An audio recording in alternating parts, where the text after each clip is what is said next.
I am a doctoral student at Boston University School of Theology, and I am pursuing ordination as a deacon in the New England Annual Conference. If you've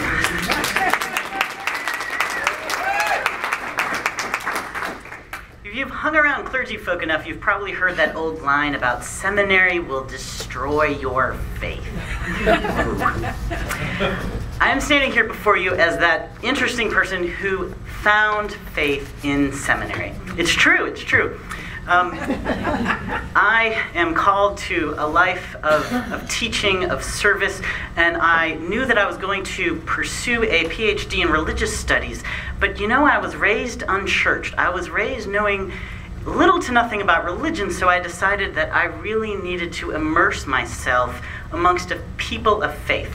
So I went to Boston University School of Theology to earn my master's degree, and while I was there, I will tell you that I was so impressed by those people who call themselves United Methodist. I came to know the proud history of a United Methodist woman struggling for justice. I came to know the proud history of what a good people we are, trying to make disciples of Jesus Christ to transform this world. However, I came to this school knowing that I was transgender. And I came knowing that as hard as we have tried, we have not always lived up to our slogan of open hearts, minds, and doors. So I chose to hide who I was. And hiding who I was really cut me off from people, and it cut me off from God. So while I had an understanding and intellectual experience of Christianity, my heart wasn't being touched.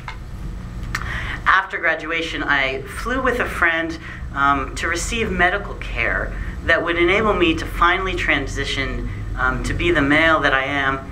And when we arrived in this city for a 10-day stay so that I would have time to heal, we found that our hotel had shut down. It had closed, it was out of business. We had no place to stay. And despite my misgivings, my friend, a good Methodist, called her pastor, and the connection works within, I'd say an hour. The local bishop's office was calling and saying, "How can we help? What do you need?"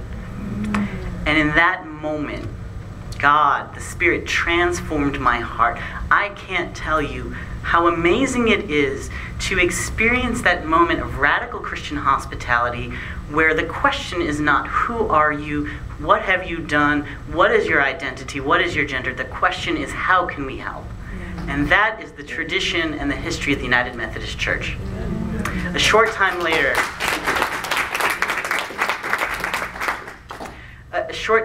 I joined the United Methodist Church by profession of faith. I continue to grow and to learn and to try to live into my gifts and graces. And you may be sitting there wondering why you have not heard more about my history, my background as being a transgender person and how I went through that struggle. And I can tell you that I have been so transformed and so at peace with myself that it is in this body and in this life that I've really been able to really live into my God-given gifts and graces. So I can only say that this is who I am, and while there's always a struggle getting there, I have really found a home, and I've never experienced a prouder moment than looking at those banners outside that say, "Welcome, open hearts, minds, and doors, the people of the United Methodist Church." I stand before you so proud to call myself one of those people of the church. Thank you.